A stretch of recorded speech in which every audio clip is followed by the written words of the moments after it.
You know, now that we're finally getting the Persona games on the Nintendo Switch with Persona 5 Royale, a game I'll probably pick up later on, Persona 4, another fantastic game that I played the heck out of on the PS Vita, and my all-time favorite Persona game, Persona 3, hitting the Nintendo Switch, I hope this means that in the future, Persona games will hit the Nintendo Switch day one along with the PS5, Xbox Series X, and maybe even the PC can sneak in there too. I mean, Atlas, you do like money, right?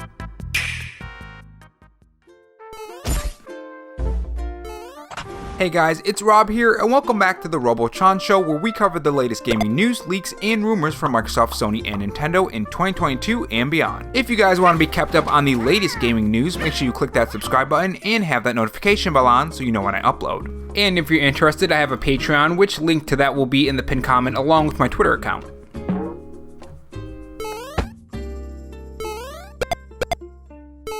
In this video, we are going to talk about the Persona 5 Royale sales on the Nintendo Switch, what it means for Persona 4 and 3, which are games I'm really excited to play on the Nintendo Switch all over again, and how this affects Persona games coming to the Nintendo Switch. We also have to talk about a pretty big franchise that could finally hit the Nintendo Switch as well. Microsoft CEO Phil Spencer has some interesting words when talking to the Wall Street Journal.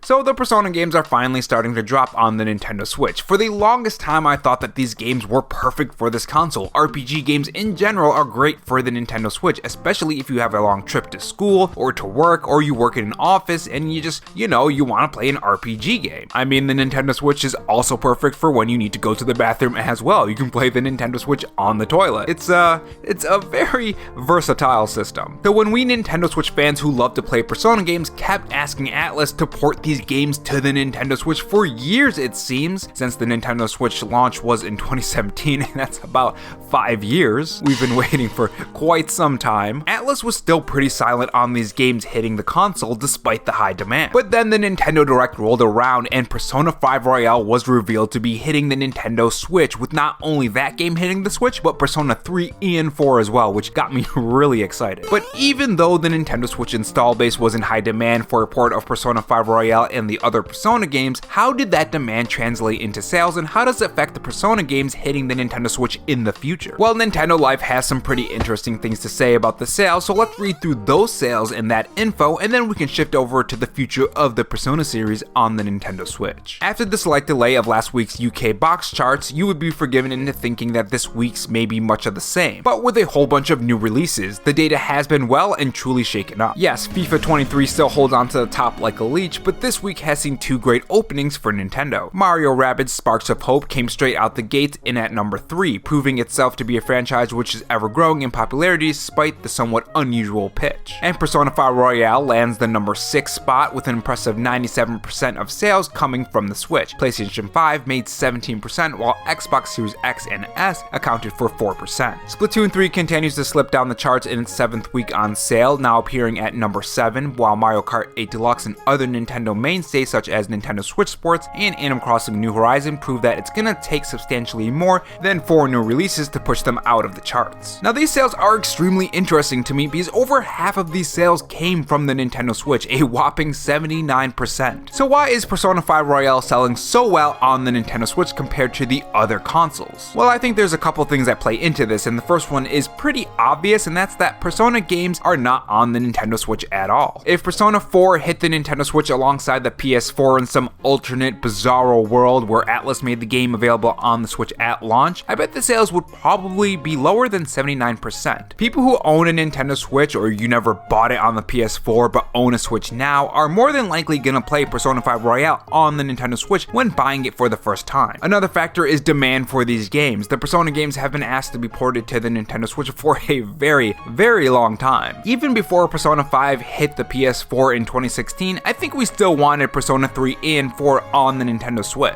I know myself, I was thinking about the Persona games on the Nintendo Switch leading up to that release date in 2017. The release date of Persona 5 as well is another factor here. Persona 5 came out in 2016, 1 year before the Nintendo Switch. A lot of people who went away from Nintendo since the Wii U bought a Nintendo Switch, and that includes PS4 users. The Switch came out in 2017, Persona 4 came out in 2016, so more than likely a lot of PS4 users bought a Nintendo Switch. 4 to 5 5 years have passed, so making a second dip to play it portable makes a lot of sense. And honestly, I can't believe that Persona 5 came out in 2016. Time is passing really fast. But anyways, what does this all mean for the future of Persona games hitting the Nintendo Switch? Well, the fact that in the UK, 79% of the sales for Persona 5 Royale are from the Nintendo Switch is huge. This means this is clear proof that there is an install base from the Nintendo Switch that want to play Persona games on the Nintendo Switch and will gladly buy them. This isn't even a new Persona game either, so the fact that it's not new, more than likely a new Persona game will sell even better. And when it comes to Nintendo Switch sales, usually if the UK sales are really great, other places follow as well. So those Japan sales and the US sales are going to be extremely interesting in seeing those percentages. I think Atlus is going to see this and see the Nintendo Switch as a viable platform for the series going forward, and I think we're going to see the next Persona game, Persona 6, hit the Nintendo Switch at launch. If these games are selling really well on the Nintendo Switch, I don't see why they wouldn't make the new one available at launch. And this really proves what we've been saying about the Nintendo Switch and the Persona series. We will buy this on the Nintendo Switch. Atlus, just put them on the console and we will buy them. Do you just not like money? Well, I guess they do like money because they are bringing them to the Switch. And I am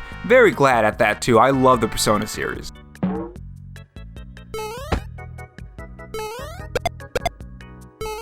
And moving on to the next topic, it seems that a huge Xbox franchise is going to be hitting the Nintendo Switch, or at least could be hitting the Nintendo Switch in the coming years. Recently, Phil Spencer spoke to the Wall Street Journal about Call of Duty hitting the Nintendo Switch, and this is what he said. Call of Duty specifically will be available on PlayStation. I'd love to see it on the Switch. I'd love to see the game playable on many different screens. Our intent is to treat COD like Minecraft. But Phil Spencer doesn't stop there, and he says something very interesting, which could mean very, very big things, especially for Blizzard-centric games hitting the Nintendo Switch. So in this quote right here, he says, "We'd like to bring it to Nintendo devices. We'd like to bring the other popular titles that Activision has and ensure that they continue to be available on PlayStation and they become available on Nintendo." So there's one game I'd like to see hit the Nintendo Switch. I don't know if this would even be possible, but I would love to see World of Warcraft hit the Nintendo Switch. This is one of those games that I've always been interested in playing, but because of the subscription, I've been holding off. But if it hits the Nintendo Switch, I may just give in. I mean, if we can get Final Fantasy XIV on the PS4 and on the PS3 and on the PS5 and the Xbox and so on, I think we can get WoW on the Switch. Or at least I would hope so. I guess we'll see. But overall, guys, interesting stuff. Tell me your thoughts in the comment section below.